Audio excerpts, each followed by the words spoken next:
पहलगाम में हुए अटैक के बाद आज पूरा भारत एक ही सवाल पूछ रहा है कि यहां से आगे अब क्या होने वाला है। भारत कैसे इस आतंकवाद का समूल नाश करने की तैयारी कर रहा है और क्या इस बार इस बीमारी के जड़ पर अटैक होने जा रहा है।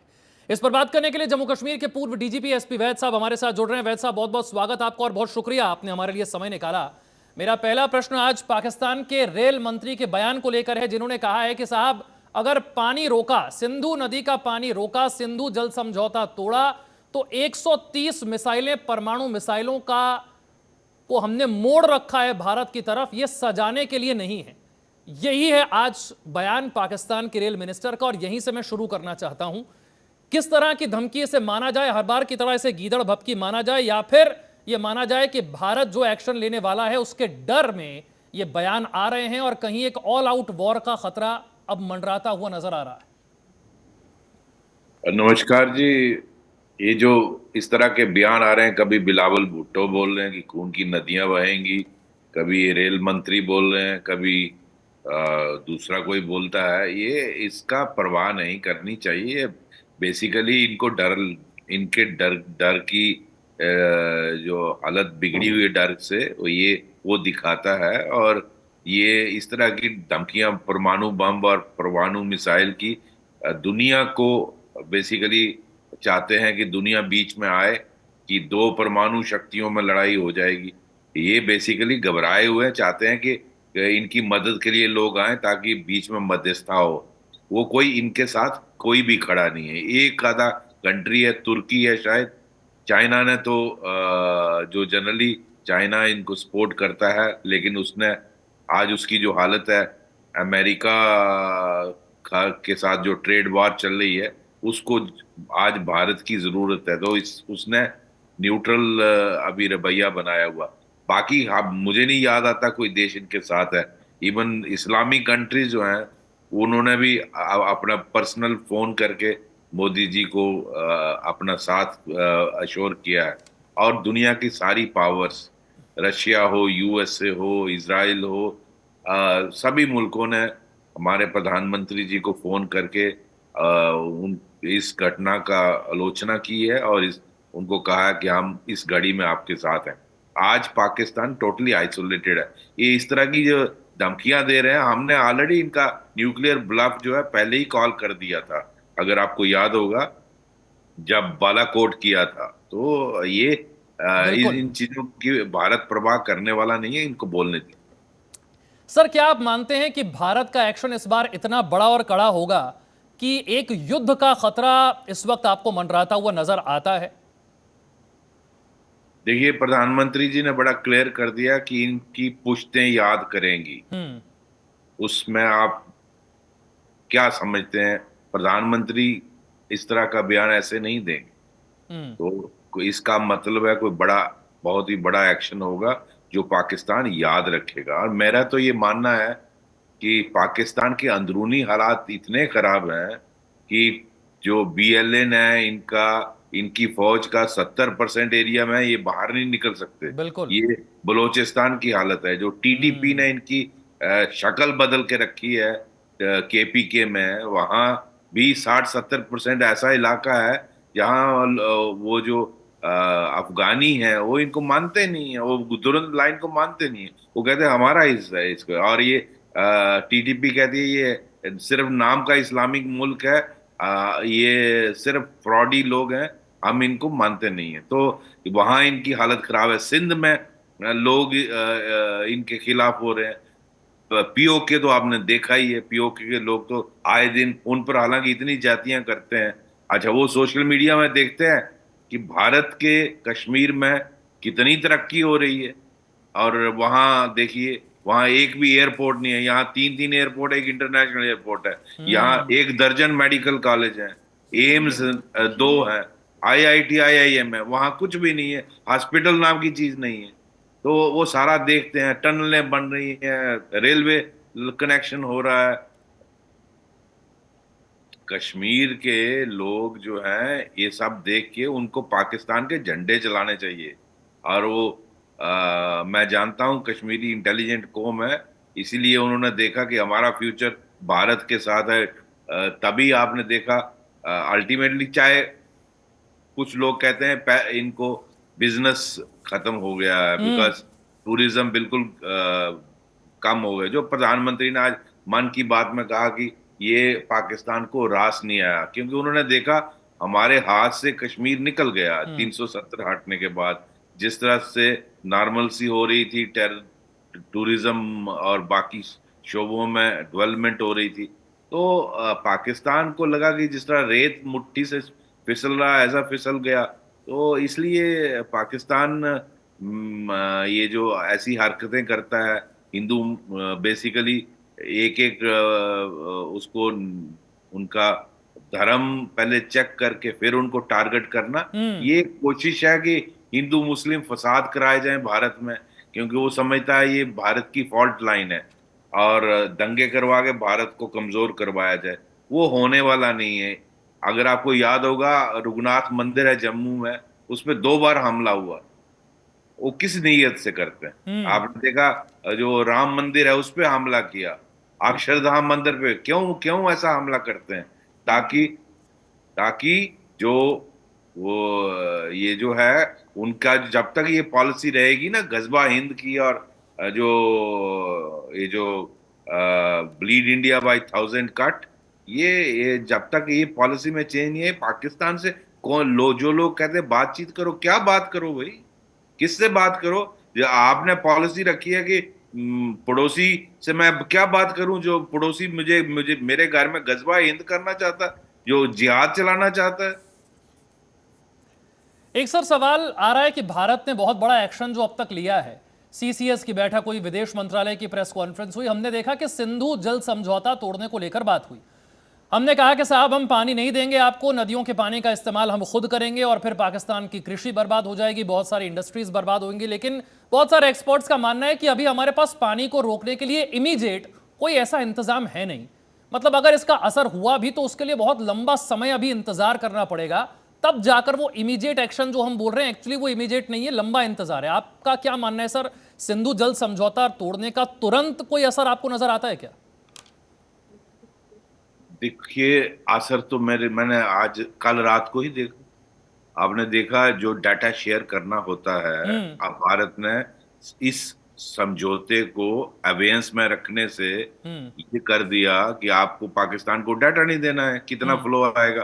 कल देखा आपने सारा कितना कितना बड़ा झेलम नदी में फ्लड आया, बिल्कुल। क्योंकि हमने वो खोल दिया जो उड़ी के पास झेलम नदी का बांध था, और आपने देखा कितना इलाका डूब गया उनका। हम्म। तो इससे क्या होगा, इनका कब इनको पता ही नहीं चलेगा कि वाटर फ्लो कितना आ रहा है और किस उसके लिए क्या कदम उठाने। कहीं सूखा पड़ेगा, कहीं बाढ़ आ अ, जाएगी। बाढ़ आएगा। तो आपको मालूम है जब इस तरह के हालात बनते हैं तो फसल बर्बाद हो जाती है, और पहले ही खाने के लाले पड़े हुए हैं, ऊपर से अगर इस तरह का हो गया तो पाकिस्तान बाकी। मैं आपको ये बता दूं कि कोई भी सरकार, खासकर भारत सरकार, इस तरह के फैसले बिना सोचे समझे नहीं करते हैं। उसमें 5 प्रोजेक्ट मेरी नजर में है ऑलरेडी चल रहे हैं, जिसमें पाकिस्तान ने ऑब्जेक्शंस रेज करके उनको रोका था। बेसिकली नीयत क्या है पाकिस्तान की, मैं बताता हूं, क्योंकि मैं इस मसले से काफी देर से उलझ रहा हूं। ये इनकी नीयत ये होती थी कि भारत जो चिनाब पे हमारे प्रोजेक्ट हैं, या सिंध नदी पर या झेलम पर हैं, ये चाहते थे कि किसी तरह से ऑब्जेक्शन रेज करके फिर उसका जवाब नहीं देते, सालों साल वो प्रोजेक्ट्स रुके रहते हैं। हम्म। अगर अगर वो 5,000 करोड़ का प्रोजेक्ट है, वो 25,000 करोड़ हो जाता। बेसिकली इंडिया को हर्ट करना चाहता था। अब खत्म हो गया किस्सा। अब हमें इनके ऑब्जेक्शन से कोई लेना देना नहीं है। और हमने, जहां तक मेरी जानकारी है, भारत सरकार ने कल ही मीटिंग अमित शाह साहब ने ली है, आपने सुना होगा। जी। और उसपे ये फैसला हो गया है कि इन प्रोजेक्ट्स को बिल्कुल कंप्लीट करेंगे अब, क्योंकि अब इनके ऑब्जेक्शंस की कोई वैल्यू नहीं है। और इसके साथ साथ दूसरे भी कदम, और इनको बाकी का पानी कैसे डाइवर्ट करना है उस पे भी एक्सपर्ट्स के साथ मीटिंग्स हो रही हैं। भारत सरकार सिर्फ हवा में नहीं बात करती है, आप देखेंगे इसका असर। और ये जो लोग कह रहे हैं, मैं कहता हूं सबसे बड़ा झटका इनको इसी से लगेगा। आप देखिए, ये वहां बर्बाद हो जाएगी इनकी फसल, इनका इरिगेशन, इनका पावर जनरेशन, इनका पानी पीने के लिए लाले पड़ जाएंगे लोग। वहां त्राई त्राई मचाएंगे और सरकार के खिलाफ खड़े हो जाए। यानी कि जो इमीडिएट असर है, जैसा आप बता रहे हैं कि पानी का जो डेटा इन्हें मिला करता था इस समझौते के तहत, इस संधि के तहत, वो डेटा मिलेगा नहीं। पानी कब बंद हो गया, पानी कब तेज हो गया, पानी इतना छूट गया कि बाढ़ आ गई, पानी अचानक रुक गया कि सूखा पड़ गया, ये समझ ही नहीं आएगा। यानी कोई प्लानिंग नहीं कर सकते अब वो। बिल्कुल बिल्कुल सही कह रहे हैं। ठीक, मैं अगले अगले मुद्दे पर मैं बढ़ रहा हूं, शिमला समझौते की तरफ। शिमला समझौता तोड़, जैसे ही भारत ने कहा सिंधु जल समझौता तोड़ रहे हैं, पाकिस्तान ने धमकी दी साहब शिमला समझौता तोड़ देंगे, हमने तोड़ दिया। अब बहुत सारे एक्सपर्ट्स का मानना है कि साहब शिमला समझौता तोड़कर तो अपने ही पैर पर कुल्हाड़ी मार ली, अब तो भारत एलओसी क्रॉस कर सकता है। इसे जरा आप और आसान तरीके से अगर समझा सकें कि शिमला समझौता तोड़ना ये पाकिस्तान के लिए ही कैसे नुकसान करने वाला है। देखिए, शिमला समझौते में बहुत सारी वो चीजें थी जो पाकिस्तान के फायदे की थी। अगर आपको याद होगा, उसमें वैसे एक कंडीशन ये थी कि आप थर्ड पार्टी को नहीं लाओगे, भारत और पाकिस्तान मिलकर इसमें फैसला करेंगे, कोई भी डिस्प्यूट होगा। वो तो ठीक है, वो भारत का स्टैंड रहा है, हमेशा रहेगा। पाकिस्तान पहले ही, हमेशा आपने देखा, वो समझता था कि भारत हमें दबा लेता है, तो हमेशा थर्ड पार्टी इंटरवेंशन की बात करता है।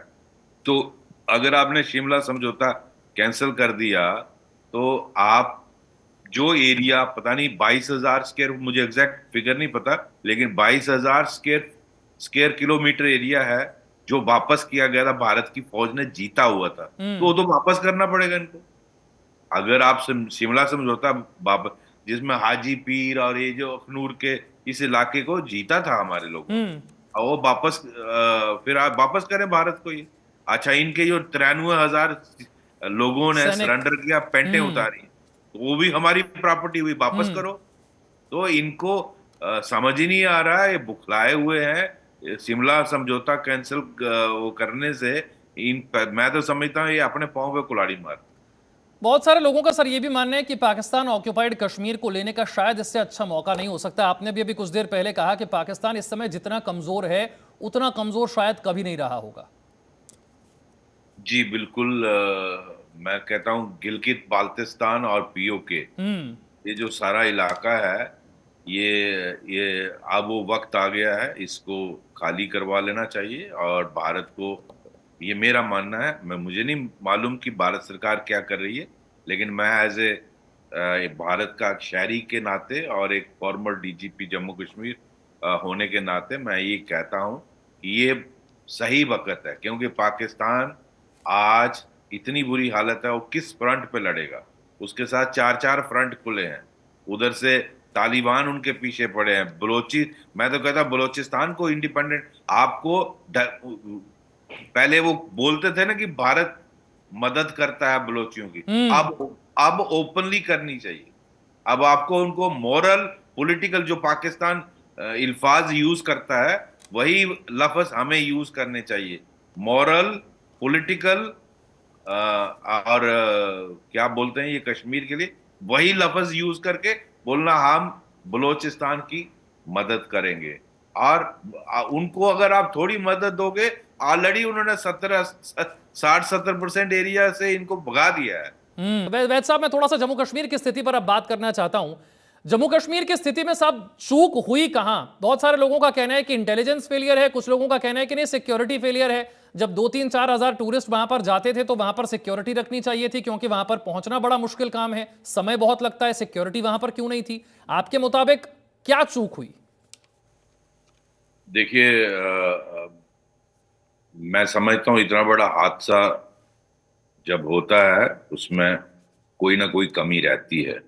और उसको आप सिक्योरिटी फेलियर कहें, उसको आप इंटेलिजेंस फेलियर करें, मेरा ये, हालांकि वहाँ मैं किसी को सुन रहा था कि सीनियर आईबी के जो अफसर हैं, वो जो ब्रीफ कर रहे थे ऑल पार्टी मीटिंग को, तो उन्होंने कहा कि ये जो रिजॉर्ट है जनरली जून में खुलती थी जब अमरनाथ यात्रा होती थी, और इसको 20 अप्रैल को खोल दिया गया, हम्म। और बिना सिक्योरिटी अपैरेटस को कॉन्फिडेंस में लिए हुए। तो वहाँ जहां तक मेरी नॉलेज आती है, वहाँ पहलगाम डेवलपमेंट अथॉरिटी है, उसका सीईओ होता है जो इंचार्ज होता है, जो इस तरह के फैसले लेता है। सीईओ की वहाँ शायद पोस्ट खाली है, सीईओ है नहीं, तो उसका 2 IC होगा।